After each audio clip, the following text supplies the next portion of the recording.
have no memory of Sicily because I came over here when I was 2.5. And I truly remember nothing. I do remember my mother was young. She had dark hair.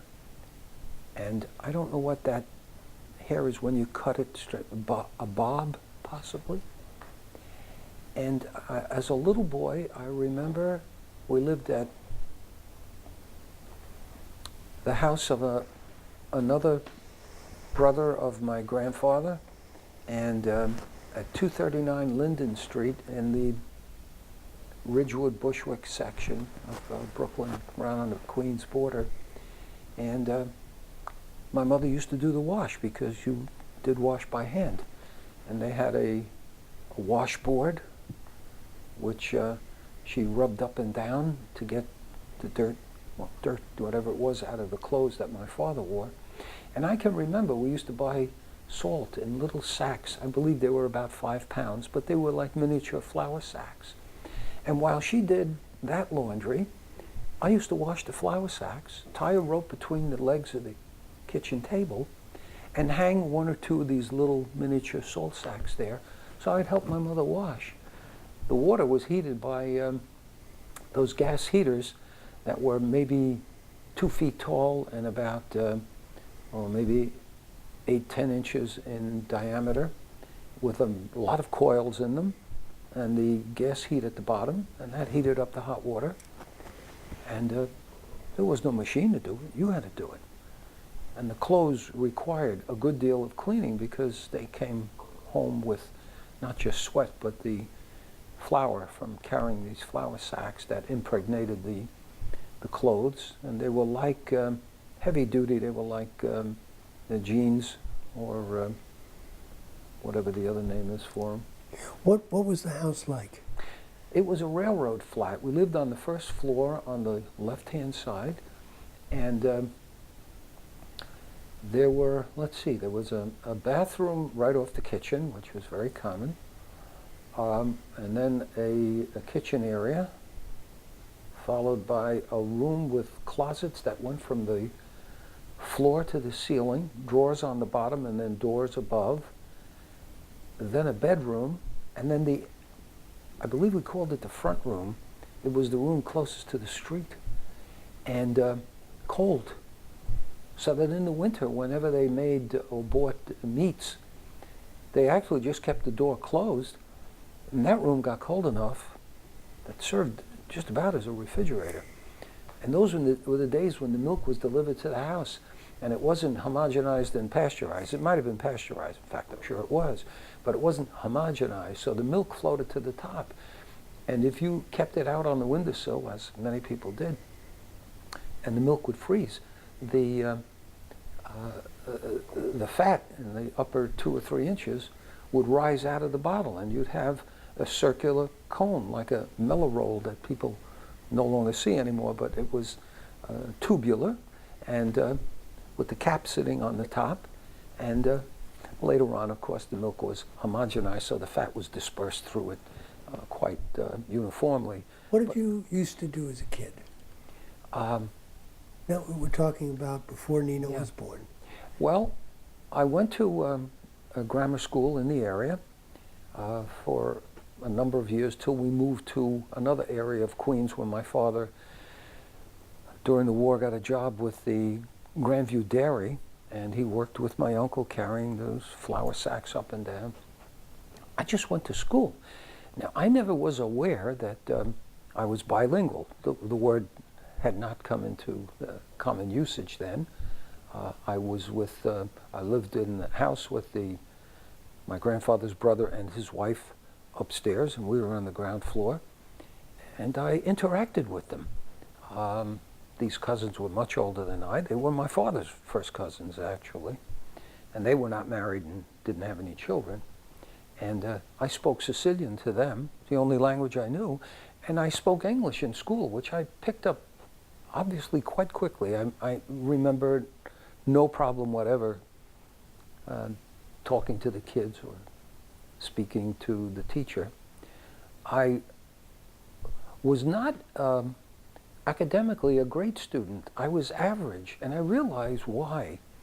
I could read faster than most of the kids in class and was never in the correct spot. So when the teacher asked a question, I had no idea where we were because I was 5, 6, 10 pages ahead, and I would catch it from them.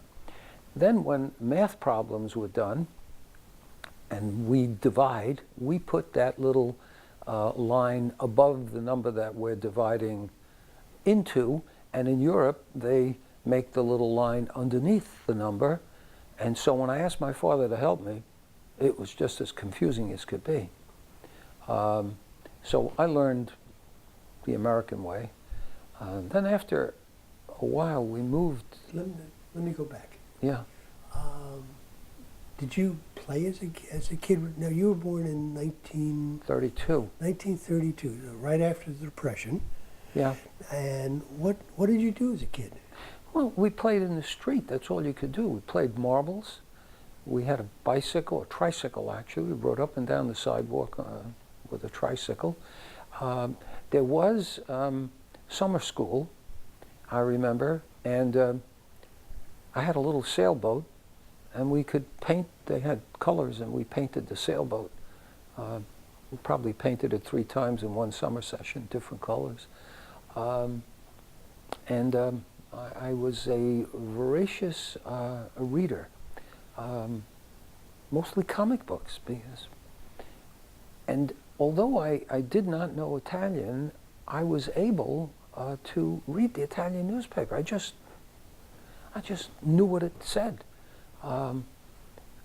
For the most part, I didn't know all the words, of course, but I could read it. Somehow the combination of consonants and vowels was such that I could pronounce them with no trouble. Even if I didn't know what the word meant, I could still pronounce them.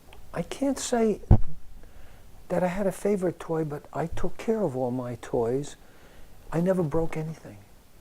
I mean, if something broke, it was an accident, a real accident.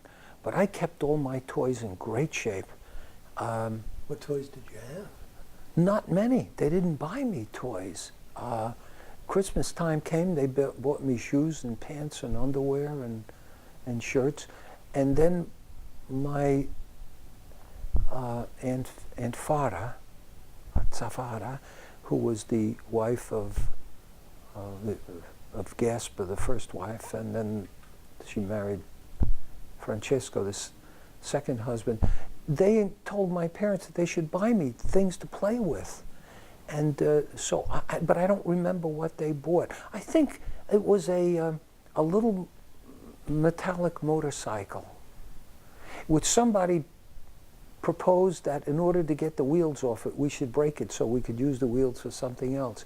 And I didn't forget that. So I didn't break anything. My toys were, I remember I bought a baseball glove used for $2.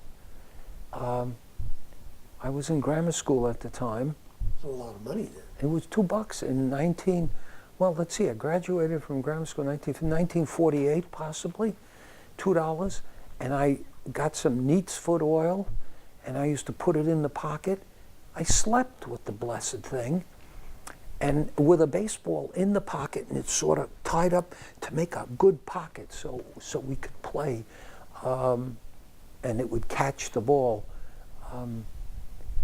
And I think of now, the kids leave their cell phones on the lawn while they're playing volleyball or something, and it's wet, and I'm going, these are, I don't know what they cost, $200, $300, $400, $600, these expensive cell phones, and the kids just leave them on the lawn. I had a $2 glove. I'd sleep in bed with it to protect it. I had a scooter. We built scooters in those days. We took, I guess they were 2x1s, or 1x2, whatever, a plank of wood, and we take a skate and screw the back end of the skate on the back and the front end on the front, and then get an empty milk crate, which were made of wood, and screw that on, and 2 straight pieces of wood, which we used as handles, and we used to skate with them.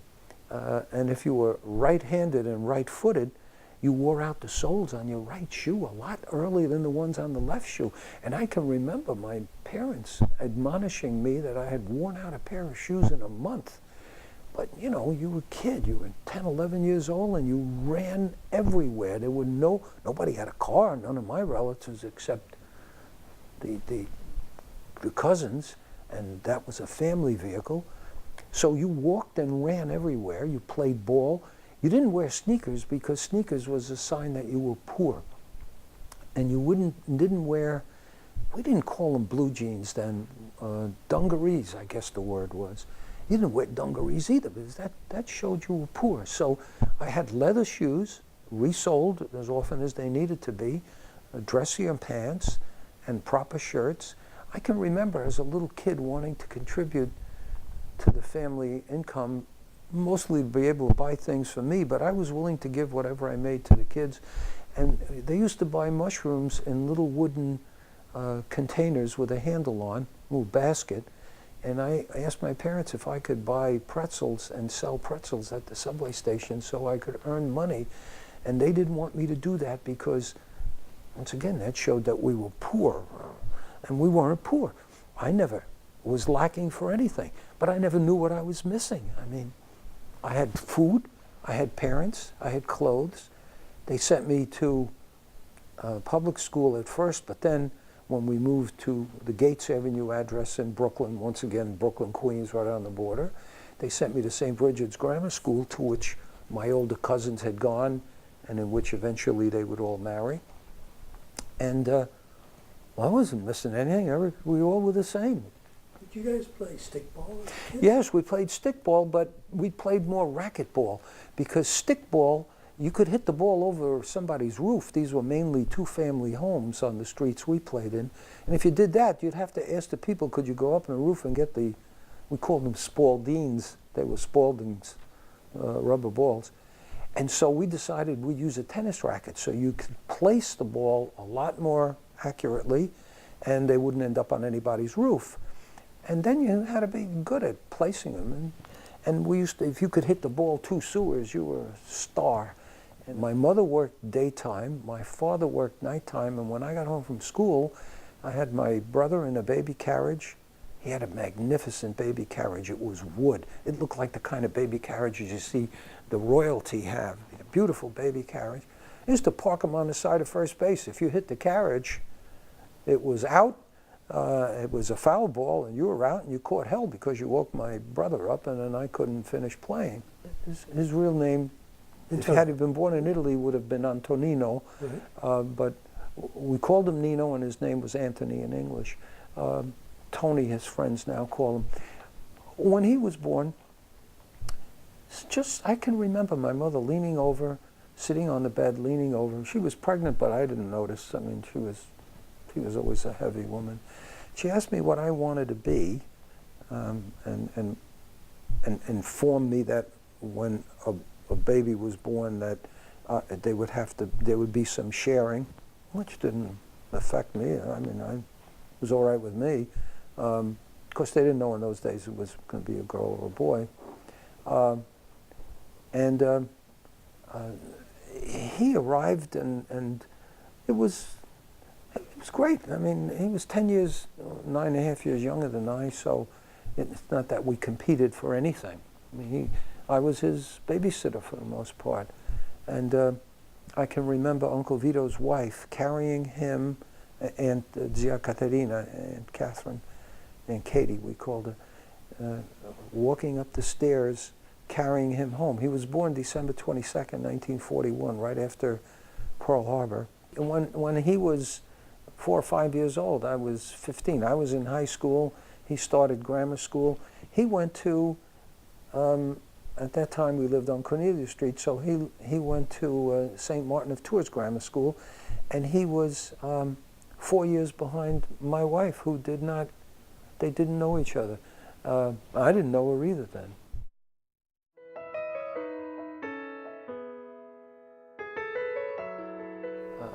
My mother had 9 brothers and sisters, so she came from a big family. My father, although he had 2 sisters and a half-brother here in the States, he grew up in Sicily with his grandparents. His grandfather was named, as he was, Dominic, or Domenico. And his second wife was from the Golota family, and but she treated him like a son, and he considered her his mother. And he spoke of them in endearing terms all the time. And he said he was never treated even like a step-grandson. There was no distinction between any of the children, the sons from the first or the second marriage.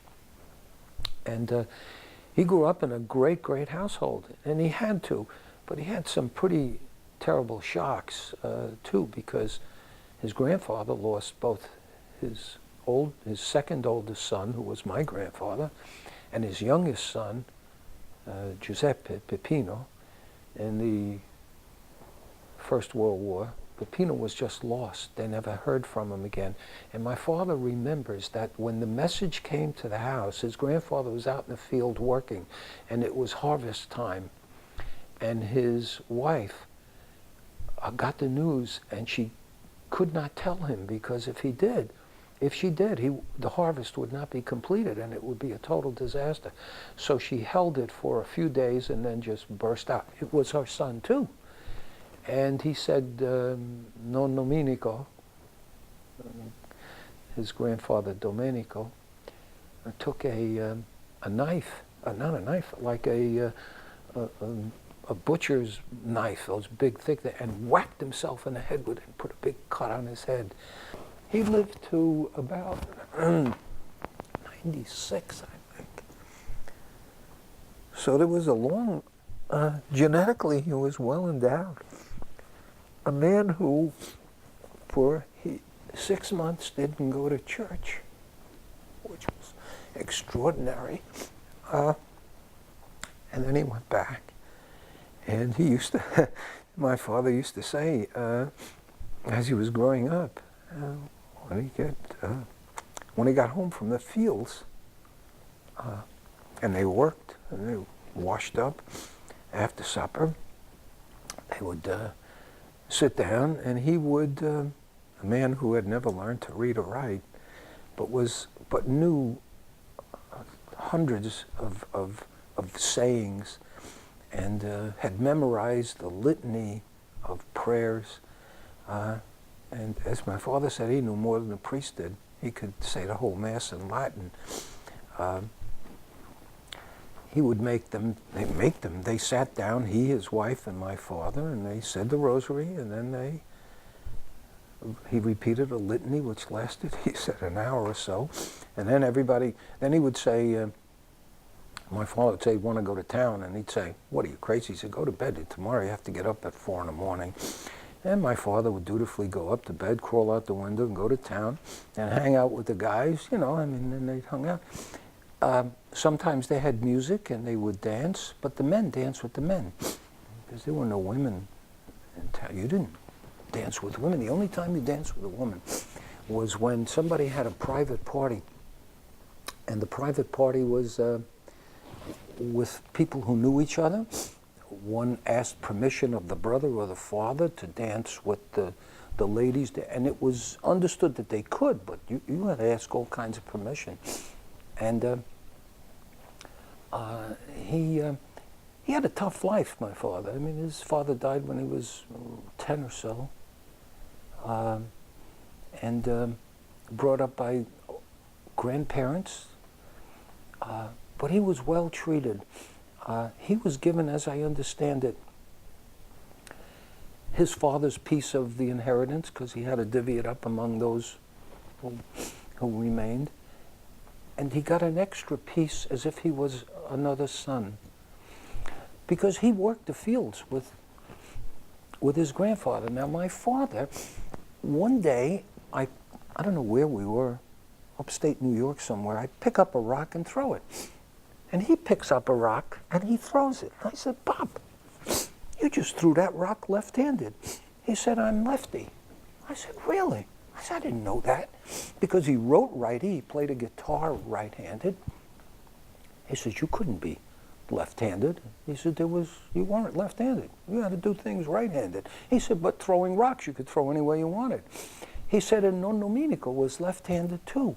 I said, really? He says, yeah. He said, in fact, he said, when we were out in the fields and we were cutting hay or whatever it was that they cut, he said, you had to be careful because the left-handed guys would cut. And he says, they could cut into you because if everybody cut right-handed, and I certainly don't know how to use a scythe or whatever it is that they cut, everybody's right-handed, we all swing in the same direction at the same time. But you got a left-handed guy in there, you had to be careful. So he mentioned that. He said, but he was, I remember how proud he was, the fact that he could cut more hay in a given number of hours than anybody else. And he, like non nominico, he says nobody could keep up with him in cutting hay. I mean, these were the values that I grew up listening to. Not the guy who would get away with doing the least, but the guy who would cut the most hay. And you cut the most hay, you brought it home, and you had hay to sell and to harvest the olives. And they used to bring the olives to a place where they had a mill, and they would crush it, and you would get olive oil. So I used to tell my father, when we went to the store, I said, Bob, we're going to buy extra virgin olive oil. And he'd start laughing. He said, what's that? He said, well, olive oil is olive oil. There was no extra virgin or olive oil or oil mixed with anything. It was crushed, and you got olive oil out, and it was, of course, the first pressing. And it had a green color to it, and sometimes it was opaque. But it was great stuff. He had fields there in Sicily that had grapes that he sold to somebody from Salaparuta. Did you ever hear of Corvo wine? Corvo di Salaparuta was a popular wine about 15 or 20 years ago. Big. It's a Sicilian wine. He sold the wine to the owner of the prince, I guess, Principe di Salaparuta. That's the guy who, in fact, they still have that wine in the stores. Corvo wine is a fairly well-known, classy wine from Sicily. He sold them grapes. And from that little town, a number of extraordinary people came. The mayor of the town was a doctor who delivered me. He had no children. He didn't deliver me. My Aunt Rose and her sisters were there because doctors didn't deliver babies. The babies were delivered naturally, like goats and sheep and cows and whoever else. They called them only if there's a problem. There was no problem. But he became a senator in Rome. And a book was written about him, which I think I showed you, but he was the man who delivered, and he also took care of my father when he had, if I'm not mistaken, he had typhoid fever, and he was very, very sick shortly after they got married, my parents. And then while in Sicily, things were, as my son says about Alaska, he says, there's no crime up in Alaska. There are 2 guns for every person up there. Is no crime and no cops. You can't call a cop because you're way out in the wilderness, so you have to take care of yourself. And everybody does. Well, down in Sicily, it was pretty much the same thing. You took the law into your own hands because at one time there were Spaniards and there were French and there were Germans and there were, way before that, the Phoenicians and the Arabs and the Greeks and all. So everybody had to learn to take care of himself. And because my father had some property and there were people who wanted to, they wait until the harvest time and then they go and they threaten you with your life or kidnapping if you don't hand over some of the grain. My father being an impatient guy and not likely, if you knew him, you'd know what I'm talking about. He's no way in hell. When they waylaid him on the way home from the fields, he got the gun out and he said to them, they were saying, you know, we're going to shoot your mules, animals of burden. He said, go ahead. He said, I'll get you first, though. And there were all kinds of shots fired and all. And then when my father came back to town, and told my mother, she got frightened about it and all, and said, you know, this is going to be a disaster. So at that point, he decided, you know, let's let things cool off, because he wounded a couple of guys, as far as I know. And he came back to the States, came to the States with my mother and me, and from then on, we stayed. Father and mother talk about their first couple of years together when they first got married and they were still in Sicily? Mostly the discussion was that soon after they got married, my father got sick. And then afterwards he had this encounter with these people who wanted him to pay, what do they call, protection money. And then they came to the States, and when they came to the States, both my parents went to work. Why did they come to the States? Well, for one thing, to get away from this situation, which might have become more violent, and secondly, because my father always wanted to meet that uncle of his father's brother, who was the only one alive of the 6 sons from the first marriage. The family of one of those sons, Gaspar Marino, Gaspar was Vito's full brother, as was Leonardo. Leonardo, my grandfather, died in World War I. Gaspar was in the States, and he's the one who died of a ruptured appendix on Thanksgiving Day. And before we arrived, I don't remember the year, had to be 1918 or something like that. And he wanted to see his uncle. And so we came to the States, and tough times. Jobs were hard to get. My father worked with my uncle, and my mother went to work in a sweatshop, making, I don't know what, some people used to make sweaters. She, for the most part, as I remember, sewed pants. How do you just pick up and leave? Tough. They were in there. Well, it came in 1935. My mother was born in 1910, so she was 25 years old. Well, they didn't come to an unknown land. They didn't know English and never really learned English very well. They could converse. I mean, they could go shopping and they could get things done. My mother could go wherever she wanted to go. Highly accented English, but understandable. They were coming to family. I mean, they weren't coming to a new world where there was no one here. I mean, my father's uncle was here, on the Marino side, and on the De Prima side, my mother's, let's see, her aunt was here, her mother's sister was here, and lived in Canarsie section of Brooklyn at the time, and they had been here longer, and their children all went to college, so they were fairly educated people. How did your father meet your mother? In those little towns, everybody knew everybody, just about. The town was roughly 8,000. At one point, it reached 12,000 people, but everybody knew each other. And there's an expression in Sicilian, which is that beasts of burden and wives from the same town. Because if you bought a beast of burden, a mule, a donkey, a horse, you knew because everybody knew about it, and they knew if it was a wild animal or one who would work hard and one who wasn't sick all the time. And the same thing about women. So on Sundays, generally after Mass, they would walk up and down the piazza and they would see each other. Everybody saw each other, and this is the way they met. You never said a word to the person. You then decided that you found out if they were in the right age category, if they were married, if they weren't, what the family background was, whether there were any criminal elements in the family, or whether they had some finances, or whatever their situation was. And then you sent a friend of yours as an emissary to the family friend who presented a situation where so-and-so would like to become serious with your daughter. And then they would find out who this individual was. They often knew. And my mother was not the oldest of the sisters, and you married the oldest one first. And another saying in town was the mother marries the oldest daughter off, meaning the reputation.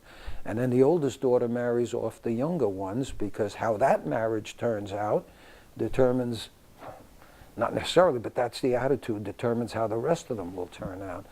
And my mother was not the oldest, and the information was given back to my father, who apparently, his reaction was, well, since I'm marrying into the family, if she's not the oldest, I'll take the oldest. But my mother knew about it, and there was a big session with the oldest sisters and a lot of tears and what have you. And the oldest sister gave up her right of marriage to her youngest sister, my mother, so that my mother could who wanted to marry my father, even though she didn't know him. They never exchanged a word. But they knew of reputations. That older sister eventually married, and she became my godmother, so she remained in the family. I mean, they were all friends in the family. Of course, as each sister and brother marries and they bring in other people, of course, there were always some difficulties in the family, but essentially it worked pretty well. And then I was born, and I was the only grandson around. And so I used to say my feet never hit the ground, because I went from aunt to uncle to, I mean, and I don't remember that part of it. But when I went back after I was drafted into the Army, I went back, let's see, drafted in December of '53, must have been '54. I went back and I took some movies, which you'll see, and my grandparents were there, and I could see the resemblance between my mom and her mom. And they came from, my mother's maiden name was Di Prima, but her mother's maiden name was Jaraputo. You say Jaraputo. My mother was, I don't know if anybody who didn't love her. She was just a very peace-loving, and she had to be. My father was a ramrod type of impatient guy, a loving guy, but tough. And my relatives, those who grew up with him, knew him. And in fact, in his old days, when he was here and he was just doing things that drove me nuts, I used to say to him, "Pop, you made two saints in your life. My mother, because she had to live with you all those years, you know, she died young, and you are making me one, putting up with you." But he was a loving man. A young, not overly muscled man, but very strong. And I know, because he'd get up in the morning and he'd come home late in the afternoon, but he was up in the morning at, I don't know, 5:30 or so. And at one point we lived near the garage where the trucks were. And the trucks were these old Mack trucks. And some of them had flat tires. Some later on had balloon tires, but the ones with the flat tires, you had to start with a crank. And later on, when I got older and I saw what they did, they cranked this thing up in the morning and then take the wooden posts that were underneath it to prevent it from sinking into the ground, because the garage, the weight of the trucks would make them sink down. They would then back them out of the garage, go to the macaroni companies, deliver a load of macaroni, and then drive back to the railroad yards and load the trucks up for the next day with flour sacks that weighed, I don't know, 120 to 150 pounds each, which they carried on their shoulders. And they would take a sack, a clean sack, and push one end into the other, the closed end, and they made a hood of it. And they put the hood over their heads so it would protect their shoulders and cover their heads so they didn't get as much flour in their faces and in their hair and on their bodies. And I remember working like that. I mean, such hard physical work. And then his words to me as I got older, he said to me, "You go to school and you do what you have to do in school. Don't worry about work. And he just, the day you start work will be the first day, and you will never stop working after that. So you delay work until you can, but go to school. I'll worry about the tuition and the payments. You go to school." And he informed me later on that Uncle Vito, his grandfather's brother, had said to him that if you don't have the funds to finish him going to school, you let me know, I'll be there for you. And I knew he would have been. He was a kind, generous person. Tell me more about when you were a kid, and tell me more about your father. Yeah. Well, I remember him being a hard worker. I remember him being very stern. He never punished me physically, except one time on a Sunday when they got me dressed up. We were going to go somewhere, and I wandered down to the corner, and I made the turn, and I was watching guys playing horseshoes. And I was supposed to be home in 15 or 20 minutes, and I probably watched these guys for an hour. I had no idea what the time was, didn't have a watch. and my parents couldn't find me. They were distraught. They thought I had been kidnapped. Because in those days, the Lindbergh kidnapping was, something that was in the newspapers. Well, when they found me, my mother had to stop my father from walloping me, which he did on the rear end. And he shoved her out of the way. But it wasn't anger. It was relief and anger together that I had caused him that much distress. But he was relieved to find me. And that's all, the only time I can remember. Always working. It was, as they say now, my way of